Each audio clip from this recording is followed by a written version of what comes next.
Hello everyone. इस video में मैं डिस्कस करने वाला हूं पोली हैलाइड्स।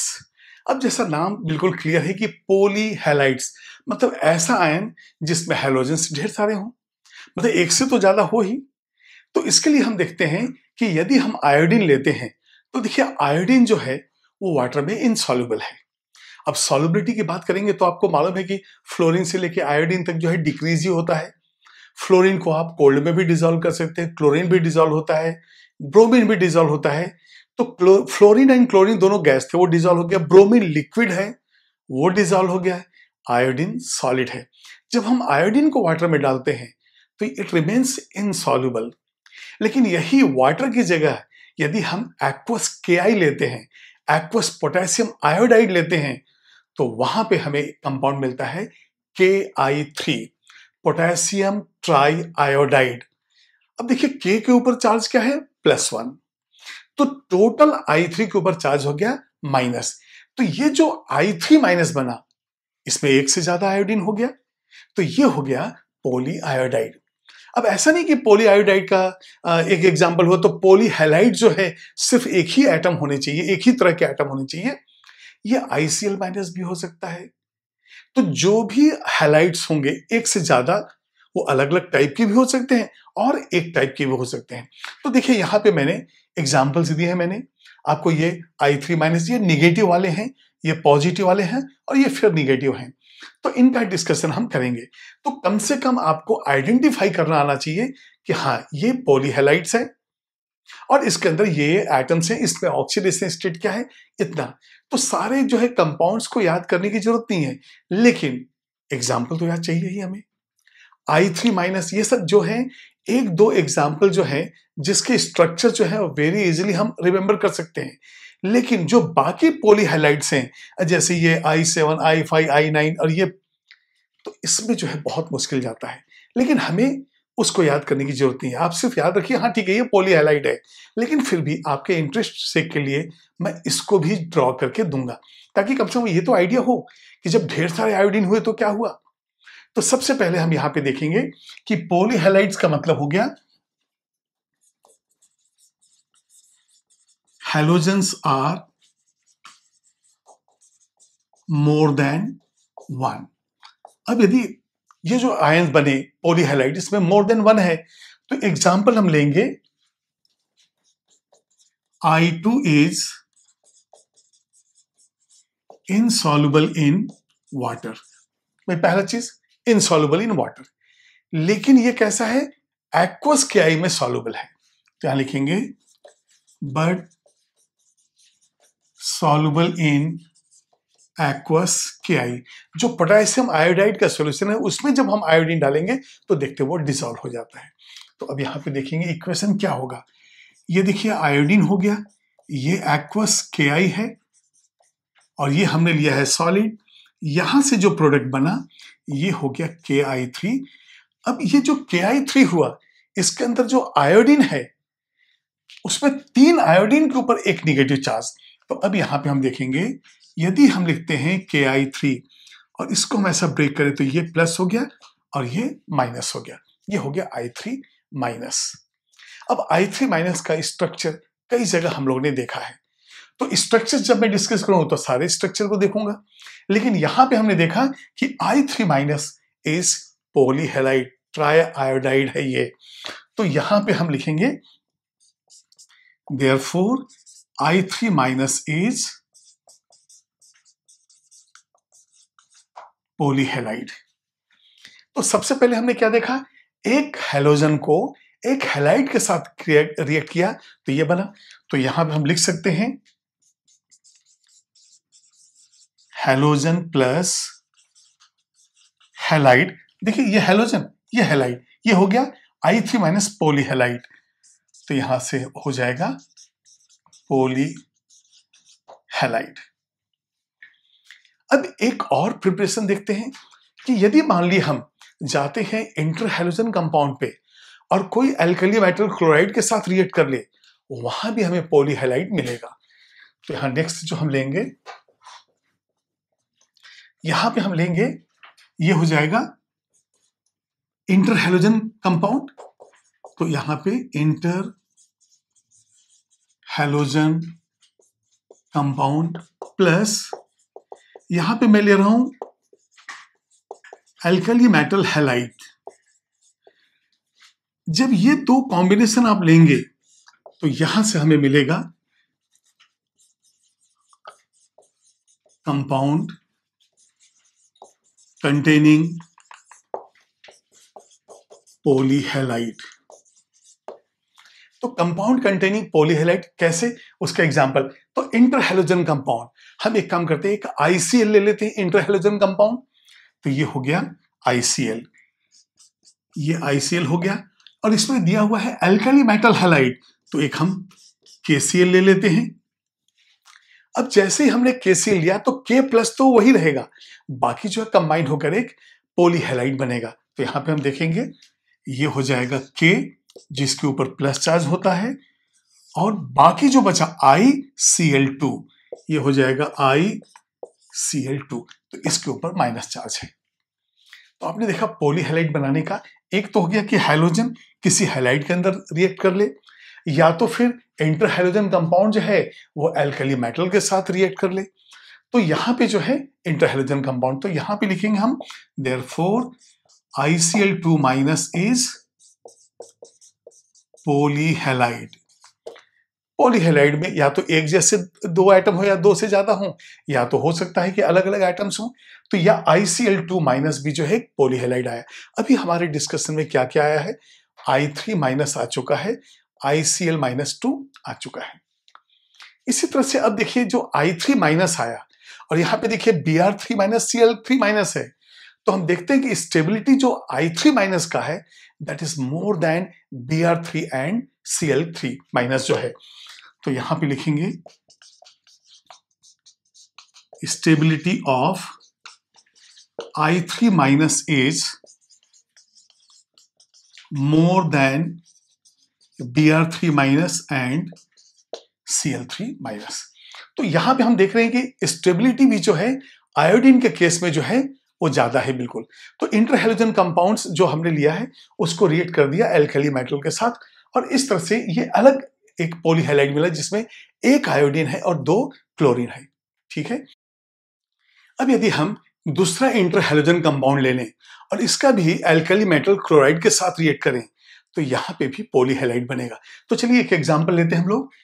यहां पे ICl3 ले लेते हैं, ये देखिए ICl3, और फिर से मेटल एल्कली मेटल हैलाइड हमने KCl ले लिया। तो यहां पे क्या होगा K, और ये मालूम है इसके ऊपर पॉजिटिव चार्ज है। अब यहां से क्या बनेगा ICl4 माइनस, ये हो गया ICl4 और ये हो जाएगा माइनस। तो यहां पे जो मैंने आपको दिया ICl4 माइनस, ये भी कहीं ना कहीं हमारे डिस्कशन के अंदर आ चुका है। अब इसके बाद हम जो है जब स्ट्रक्चर देखेंगे तो ICl4 माइनस का भी स्ट्रक्चर हम देखेंगे।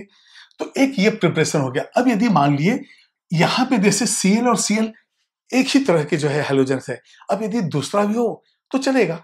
तो यहां पे हम देखेंगे यदि ICl3 या ICl ले लेते हैं हम लोग, और यहां पे ये KBr ले लेते हैं, हमने चेंज कर दिया हैलोजन, यहां पे एक जैसे थे यहां पे अलग है, तो भी यहां पे K प्लस हो जाएगा और यहां से हो जाएगा IBr।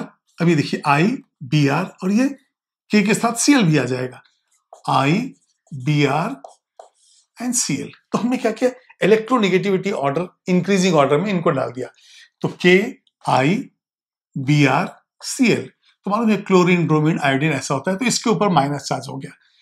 तो यहां पे हम कंक्लूड क्या करेंगे, therefore ICl4 minus and IBrCl minus are polyhalides. अब ये देखिए जो पॉलीहैलाइड्स होते हैं ना वो आयनिक होते हैं। जो कंपाउंड्स हैं जिसके अंदर पॉलीहैलाइड्स आयन है, कंपाउंड कंटेनिंग पॉलीहैलाइड्स आर आयनिक। अब आयनिक है तो गुड कंडक्टर ऑफ इलेक्ट्रिसिटी होगा, आयनिक है तो सॉल्युबल इन वाटर होगा, और हम देखते हैं ये कलर्ड भी है। तो यहां पे लिखेंगे कंपाउंड्स कंटेनिंग पॉलीहैलाइड्स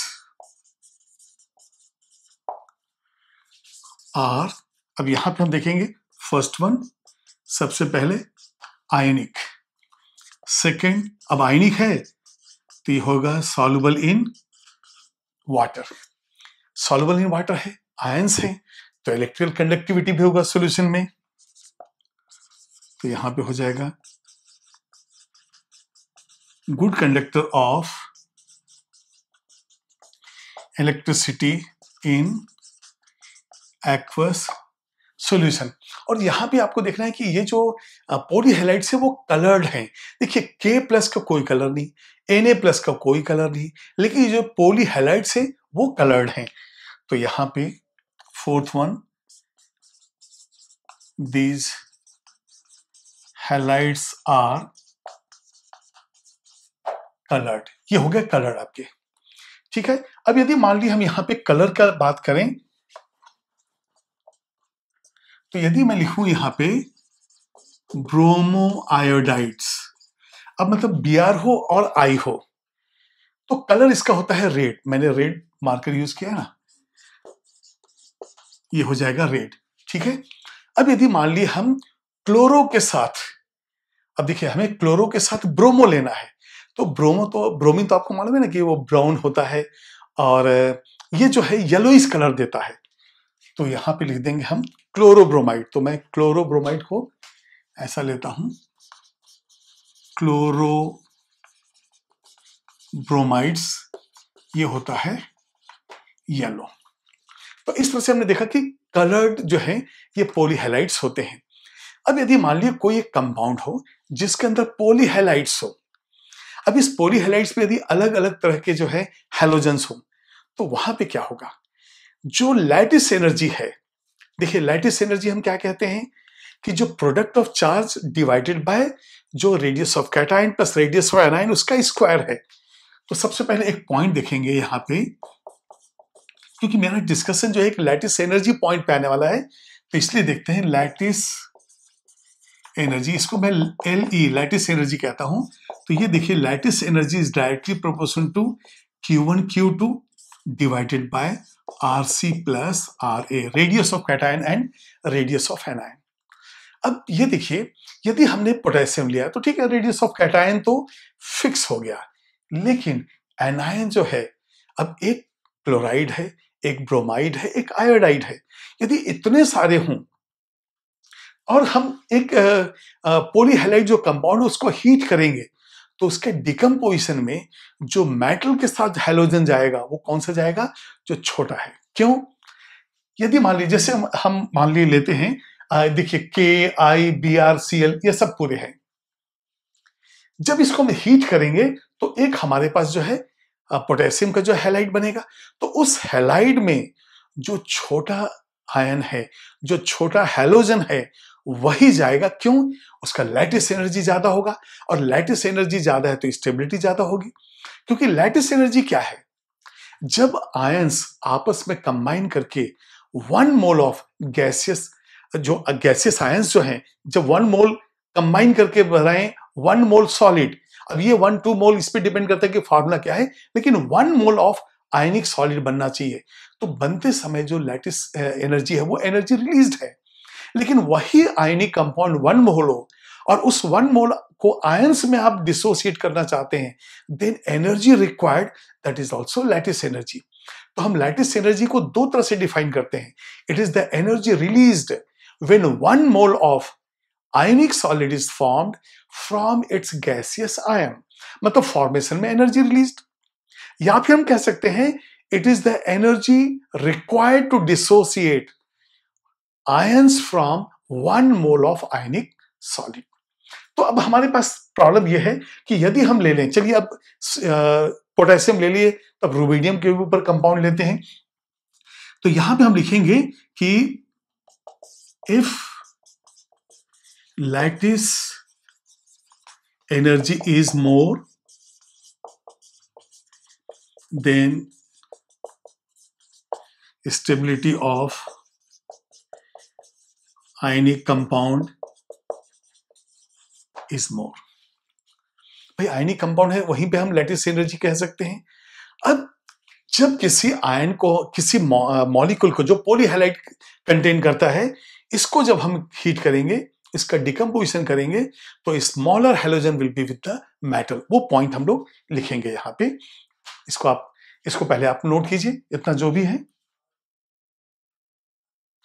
अब एक कंपाउंड लेते हैं जिसमें पोटेशियम के साथ एक जो है पॉलीहैलाइड है, और इसके डिकम्पोजिशन में हम देखते हैं कि रुबिडियम के साथ, यदि मैं रुबिडियम ले रहा हूं तो इस एल्कली मेटल के साथ कौन सा हैलाइड जाता है, बड़ा जाता है, छोटा जाता है, और कैसे डिसाइड करते हैं वो देखते हैं। अब यदि मैं यहां पे ले लूं डिकम्पोजिशन ऑफ पॉलीहैलाइड्स, अब यहां पे अलग अलग एग्जांपल लेंगे। यदि मैंने ले लिया Rb और ICl2 मैंने लिखा है, अब ICl2 पर माइनस चार्ज है, जब ये डिकम्पोज होगा, यहां पे देखिए हम हीट करेंगे तो Rb के साथ आयोडीन नहीं जाएगा, क्लोरीन जाएगा, क्योंकि हमारा पॉइंट क्या है कि पोटेशियम के साथ या एल्कली मेटल के साथ वही हैलाइड जाता है जो स्मॉलर इन साइज है। तो ये हो जाएगा RbCl एंड प्लस ये हो जाएगा ICl। तो यहां पे विथ मेटल स्मॉलर हैलोजन या smaller halide is present on product side, in product side जो है। तो ये बिल्कुल क्लियर हो गया। ऐसे ही हम एक काम और करते हैं कि यहां पे एक सोडियम का ले लेते हैं, सोडियम, और यहां पे IBrCl, ये सारा चीज ले लेते हैं, IBrCl। अब जब इसका हम डिकम्पोज करेंगे तो ये मालूम है कि सोडियम के साथ एक ही हैलाइड जाएगा और जो स्मॉलर है। तो अब मालूम है क्लोरीन, ब्रोमीन, आयोडीन, जब ये तीन एटम्स होते हैं तो क्लोरीन छोटा होता है। तो यहां पे जो प्रोडक्ट बनेगा वो बनेगा NaCl और इसके साथ बन जाएगा IBr। ठीक है, इसी तरह से अब यदि मैं लेता हूं यहां पे, अब देखिए यहां पे हम यदि Ki3 के जैसा एक CSI3 लेके देखते हैं तब वहां पे क्या होगा, ये देखिए CSI3 लेंगे तो CSI प्लस I2, ये सेम वैसे ही है जैसे कि हम यदि Ki3 ले लें और इसको हीट करें तो ये हो जाएगा Ki प्लस I2। इससे ही बना था, डिकम्पोज कर दिए, टूट गया ऐसा। तो यहां पे आप देखेंगे कि हमेशा जो है डिकम्पोजिशन में जो स्मॉलर आयन है, अब यहां तो दोनों ही आयोडीन है, यहां कोई प्रॉब्लम नहीं, यहां पे भी कोई प्रॉब्लम नहीं। प्रॉब्लम कहां जाएगा, जहां पे ऐसे जो है ढेर सारे एक या दो या तीन जो है हैलोजन्स हो, तो वहां पे हमें देखना पड़ेगा कि स्मॉलर जो है, जो हैलोजन या हैलाइड है वही मेटल के साथ जाएगा, जैसे यहां पे गया, और बाकी जो बच गया आपको IBr मिल गया। अब यहां पे हम इनके स्ट्रक्चर्स को देखेंगे। इनके स्ट्रक्चर्स में हम देखेंगे कि मेन जो है I3 माइनस के जैसा ही जो है Br3 माइनस और Cl3 माइनस होगा। तो यहां पे मैं चार जो है स्ट्रक्चर्स लूंगा। एक देखिए ये है I3 माइनस, ये I3 माइनस जो है इसी चैप्टर में एक जगह मैंने डिस्कस किया है कि हाइब्रिडाइजेशन जो है यहाँ पे ये है sp3d। अब कैसे आयोडीन का हमने निकाला है वो देख लीजिए। आयोडीन के सेंट्रल एटम में जो है 7 इलेक्ट्रॉन होते हैं, एक एक्स्ट्रा इलेक्ट्रॉन हो गया 8, और 8 में से 2 ही बॉन्डेड होंगे। तो यहां पे देखिए किस तरह से हम निकालते हैं, 1 2 3 4 5 6 7 हो गया, और एक जो है ये हम इस एक्स्ट्रा चार्ज की वजह से बनाते हैं। तो यहाँ पे एक आयोडीन हो गया, यहाँ पे दूसरा आयोडीन, ये हो गया एक लोन पेयर, ये हो गया एक लोन पेयर, ये है एक लोन पेयर। तो हमारे पास क्या हो गया, बॉन्ड पेयर हो गया 2, लोन पेयर हो गया 3, इसलिए हाइब्रिडाइजेशन हो गया sp3d, क्योंकि इलेक्ट्रॉन पेयर टोटल कितने हो गए 5। तो यहां पे हम लिखते हैं इलेक्ट्रॉन पेयर 5, इसलिए ऐसा हो गया। अब जब 5 है तो याद कीजिए आप, ट्राइगोनल बाइपिरामिडल के लिए हम ऐसा प्लान करते हैं, और यहां पे हो जाएगा आयोडीन। लोन पेयर जो है, जब हाइब्रिडाइजेशन sp3d हो तो जितने भी लोन पेयर्स होंगे सब इक्वेटोरियल पोजीशन पे होंगे। तो यहां पे 3 लोन पेयर हमारे पास, 3, तो 1 2 3, ये हो गया लोन पेयर, ये भी लोन पेयर, ये भी लोन पेयर। तो अब इधर तो कुछ होना नहीं है, तो जो बॉन्ड बनेगा वो एक ऊपर एक्सेल पोजीशन पे और ये हो जाएगा एक नीचे। अब मुझे बताइए आप, टोटल इलेक्ट्रॉन से हमने कितना लिया है? 7 तो इसके खुद के हैं और एक एक्स्ट्रा 8 है। तो अब देखिए 2 2 4 2 6 तो हो गया, एक बॉन्डिंग 7, एक बॉन्डिंग इधर पे। तो यहाँ टोटल इलेक्ट्रॉन्स आयोडीन का कितना काउंट हो रहा है? 2 4 6। यहाँ पे बॉन्डिंग से 8, देखिए 6 हो गया, 2 8 हो गया और 2 10 हो गया। अब यहां पे जो है आयोडीन के पास जो है जब तक कि 2 इलेक्ट्रॉन ना हो, जब तक कि 2 इलेक्ट्रॉन ना हो तब तक ये बॉन्ड नहीं बनेगा। इसका मतलब हो गया कि ये 7वां इलेक्ट्रॉन यहां है। और ये जो दिख रहा है कि अचानक इधर बॉन्ड कहां से बन गया, तो ये एक्स्ट्रा वाला जो हमने लिया है, ये देखिए ये एक्स्ट्रा इलेक्ट्रॉन, इसकी वजह से इसके ऊपर चार्ज हो गया माइनस। तो ये जो है लीनियर मॉलिक्यूल हो गया। अब इसको हम कैसे रिप्रेजेंट करेंगे? ये I माइनस I और लोन पेयर 1 2 3 और ये हो जाएगा लीनियर। तो ट्राई आयोडाइड आयन जो I3 माइनस है वो लीनियर होता है और हाइब्रिडाइजेशन इस तरह से है। टोटल इलेक्ट्रॉन जो आयोडीन के पास है 2 2 2, 3 जो है लोन पेयर मतलब 6 हो गया, इसका 7वां खुद का, और एक जो चार्ज का एक्स्ट्रा है वो इसलिए चार्ज हम इसके ऊपर बना देते हैं। तो इस तरह से जो है ये लीनियर स्ट्रक्चर I3 माइनस का है। अब इसके बाद हम 2 और स्ट्रक्चर को देखते हैं। अब सारे स्ट्रक्चर हम लोग देख लेते हैं जो हमारे काम के हैं। तो यहां पे हम देखेंगे कि पहला स्ट्रक्चर जो मैंने लिया है आपको, यह है I3 माइनस, जिसके अंदर हाइब्रिडाइजेशन sp3d था और ये था लीनियर। इसमें बॉन्ड पेयर कितने थे? 2, लोन पेयर कितने थे? 3। अब इसको स्ट्रक्चर को देखते हुए हम आगे का स्ट्रक्चर बनाएंगे। तो ये देखिए इस तरह से जो हमने लिया है, अब ये आयोडीन और ये जो लोन पेयर हमारे पास 3 थे, ठीक है। और यहाँ पे ये माइनस चार्ज, क्योंकि एक एक्स्ट्रा इलेक्ट्रॉन की वजह से यहाँ पे बॉन्ड बना था। बिल्कुल ऐसा ही स्ट्रक्चर यदि हम ClBr2 लेते हैं तो होगा। तो अब नेक्स्ट स्ट्रक्चर हम देखेंगे ClBr2 का। तो सेकंड है ClBr2। अब जैसे I3 था, 3 आयोडीन थे, यहाँ पे एक क्लोरीन है और 2 ब्रोमीन है, चार्ज तो वही है। यहां पे भी हाइब्रिडाइजेशन वही है, sp3d। तो यहाँ पे sp3d हाइब्रिडाइजेशन हो गया और 2 बॉन्ड पेयर, तो यहाँ बॉन्ड पेयर हो गया 2, लोन पेयर है 2, लोन पेयर 3, 2 नहीं, लोन पेयर 3। अब यहाँ पे हम देखेंगे कि बिल्कुल ऐसे ही जो है स्ट्रक्चर इसका बना देंगे। Cl जो है सेंट्रल एटम हो जाएगा। ये देखिए यहाँ पे हो गया Cl, ये Br और इसके ऊपर माइनस चार्ज, ये Br और ये हमारे लोन पेयर 3 इक्वेटोरियल पोजीशन पे। तो जैसे ये लीनियर है, ऐसे ही यहां पे हमने लिख दिया ये लीनियर, बिल्कुल वैसे ही हो गया।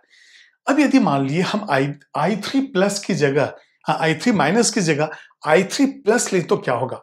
वो भी पॉलीहैलाइड है। तो थर्ड वन हम लेंगे I3 प्लस। अब इनके हाइब्रिडाइजेशन कैलकुलेशन तो एक जैसे थे, यहाँ पे पॉजिटिव आयन है, ये थोड़ा हटके है। अब देखिए प्लस का मतलब हो गया एक इलेक्ट्रॉन का लॉस है। तो जो हम कैलकुलेशन करते हैं ना शॉर्टकट कैसे हाइब्रिडाइजेशन निकालें, तो बताइए इस आयोडीन के अब हमें कितने इलेक्ट्रॉन लेने पड़ेंगे? 7 की जगह 6 लेना पड़ेगा, क्योंकि चार्ज कितना है? प्लस है, वैलेंस इलेक्ट्रॉन 7, प्लस चार्ज की वजह से हम कंसीडर करते हैं एक इलेक्ट्रॉन कम है। तो यहां हो गया 1 2 3 4 5 6, एक तो जा चुका है। अब ये I3 प्लस है, मतलब एक आयोडीन के साथ 2 आयोडीन बॉन्डेड है। तो यहां पे हम देखेंगे एक आयोडीन बॉन्डेड, दूसरा बॉन्डेड, तो ये हो जाएगा लोन पेयर, ये भी हो गया लोन पेयर। तो अब हमारे पास टोटल डिटेल्स क्या आ रहे हैं कि इलेक्ट्रॉन पेयर हो गए 4। तो यहां से हम एक्सप्लेनेशन देंगे कि बॉन्ड पेयर हमारे पास 2 है, लोन पेयर 2 है, तो इलेक्ट्रॉन पेयर हो गया 4। अब यदि इलेक्ट्रॉन पेयर 4 है तो हाइब्रिडाइजेशन क्या होगा? sp3 होगा, देयरफॉर हाइब्रिडाइजेशन इज sp3। अब जब sp3 होगा तो इलेक्ट्रॉन पेयर ज्योमेट्री होगा टेट्राहेड्रल, लेकिन 2 लोन पेयर है तो डिविएशन आ जाएगा, तो बिल्कुल वैसे ही हो जाएगा स्ट्रक्चर जैसे कि वाटर का है। तो यहां पे पहले लिखेंगे इलेक्ट्रॉन पेयर ज्योमेट्री आखिर है क्या, है ना। तो इलेक्ट्रॉन पेयर ज्योमेट्री ये हो जाएगा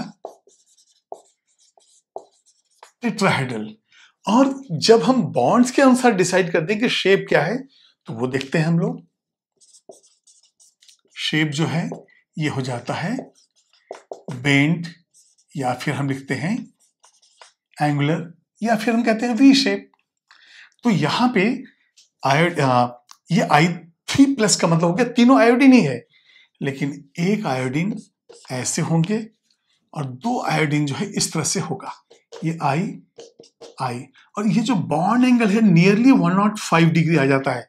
आप याद कीजिए वाटर के अंदर 104 डिग्री 31 मिनट है, राउंडेड ऑफ वैल्यू ऐसे ही हो गया है, क्योंकि sp3 हाइब्रिडाइजेशन में 109.5 डिग्री आना चाहिए और हर एक लोन पेयर से 2.5 चला जाएगा, तो दो लोन पेयर से 5 चला गया, तो 104.5। और यहां पे हम लोन पेयर को ऐसे इंडिकेट करेंगे, तो ये हो गया वी बेंट एंगुलर। इसको आप नोट कर लीजिए।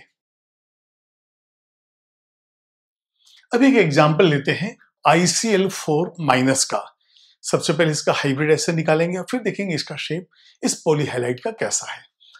तो यहां पे जब मैं आयोडीन लूंगा तो वैलेंस इलेक्ट्रॉन कितने हैं 7, और ये माइनस चार्ज बता रहा है कि एक एक्स्ट्रा इलेक्ट्रॉन हमारे कैलकुलेशन के लिए लेना पड़ेगा। तो यहाँ पे 1 2 3 4 5 6 7 इसके खुद के हो गए और एक इलेक्ट्रॉन एक्स्ट्रा इसकी वजह से हम लगा लेंगे।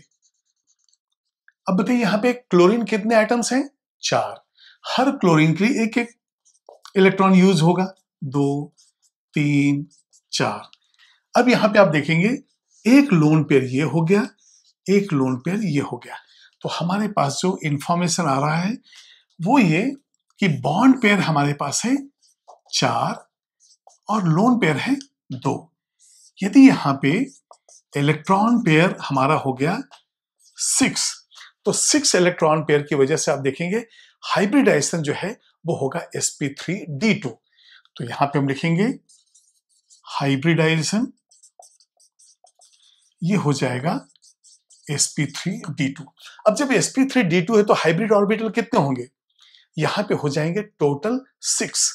और आपको मालूम है यदि 6 है और स्क्वायर बाई पिरामिडल है तो यहाँ पे सारे जो हाइब्रिड ऑर्बिटल्स हैं या जितने भी बॉन्ड बनेंगे सारे के सारे आइडेंटिकल है। यहाँ पे कोई एक्सल पोजीशन नहीं, कोई प्लेन वाला नहीं है मॉलिक्यूल। जैसे sp3d में क्या हुआ था, एक्सल पोजीशन इक्वेटोरियल, यहाँ पे कोई इक्वेटोरियल पोजीशन नहीं है। अब हम देखते हैं कि जब sp3d2 हाइब्रिडाइजेशन है तो सारे जो बॉन्ड्स हैं वो आइडेंटिकल कैसे हैं। उसके लिए आप एक एग्जांपल लीजिए। ये मैं ICl4 नहीं ले रहा हूं। यदि मान लिए SF6 होता या sp3d2 होता तो इस sp3d2 में क्या होता है, एक स्क्वायर बेस होता, एक ऊपर एक नीचे होता। तो इसमें हमें क्या लगता है कि कहीं ऐसा तो नहीं कि ये एक्सल पोजीशन हो गया और ये सब इक्वेटोरियल पे है, नहीं, क्योंकि जो ऐसे मैं पकड़ा हूं यदि मैं इसको ऐसा पकड़ लूं तो देखिए पर्पल कलर अब लग रहा है एक्सल पोजीशन हो रहा है और ये सारे के सारे जो है चारों जो है एक प्लेन में है। यदि आप ऐसा होल्ड करते हैं तो ऐसा लग रहा है जैसे ये ब्लैक वाला एक्सल पोजीशन पे है और ये सारे के सारे जो है ये हो गए एक प्लेन में। देखिए आप, तो यहां पे क्या है, इस स्ट्रक्चर के अंदर 4 बॉन्ड पेयर है, 2 लोन पेयर है, तो हम कहीं भी जो है 2 लोन पेयर निकाल सकते हैं। अब यदि मान लिए मैं इस लोन पेयर को हटा दूं, आप जो है कहीं भी स्ट्रक्चर बना सकते हैं। जैसे मैं यहां पे एक्सपेक्टेड जो ज्योमेट्री है, इलेक्ट्रॉन पेयर ज्योमेट्री है, वो तो होगा sp3d2 से स्क्वायर बाय पिरामिडल। तो यहां पे मैं ले रहा हूं ये I हो गया, इसके बाद Cl Cl Cl Cl और यहां से देखिए आप ये लोन पेयर, यहां से देखिए ये लोन पेयर। तो अब ऐसा लग रहा है ना कि आयोडीन के जो है ढेर सारे इलेक्ट्रॉन कैसे हो गए। अब ये देखिए टोटल जो है 2 4 और यहां से 4 शेयरिंग हो रहा है तो 8। इसका मतलब इस I के ऊपर माइनस चार्ज है, तो ये ICl4- इस तरह से होता है। अब कई बार दिमाग में आता है कि यदि ये 2 लोन पेयर को यहां और यहां डालते तो क्या होगा। तो सबसे पहले लोन पेयर तो 180 डिग्री पे ही जाएगा, क्योंकि वहां से रिपल्सन कम हो जाएगा। आपको मालूम है कि वेस्पर थ्योरी के अनुसार जो सबसे ज्यादा रिपल्सन है वो होता है लोन पेयर, उसके बाद फिर लोन पेयर बॉन्ड पेयर। तो लोन पेयर को 180 पे ही रखेंगे, चाहे यहां रखिए चाहे यहां। अब जैसे मान लिए मैंने जो है इस ब्लैक कलर के बॉल को, देखिए ये मैंने अभी लिया है जो लोन पेयर ऐसा है। अब यदि मैं इसको ऐसा कर दूं तो देखिए लाल वाला ऊपर नीचे हो गया और पर्पल जो है लेफ्ट साइड, और ये हो गया इधर पे। तो चाहे आप यहां लोन पेयर लीजिए, यहां लोन, या यहां लोन पेयर लीजिए, एक ही चीज है, because all the positions are identical. लेकिन क्या होगा जब आप यहां डालेंगे ना, एक लोन यहां, समझ में नहीं आएगा स्ट्रक्चर क्या है, इसलिए सीधे ऊपर एक नीचे डाल दिए। अब देखेंगे हमारे पास जो स्ट्रक्चर फाइनली जो है हम किस तरह से ले रहे हैं।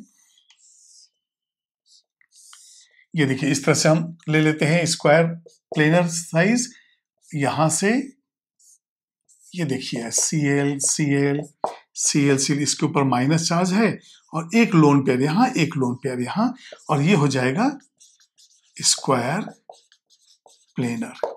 तो जब आपने हाइब्रिडाइजेशन sp3d2 लिया है तो यहां पे इलेक्ट्रॉन पेयर ज्योमेट्री जो है,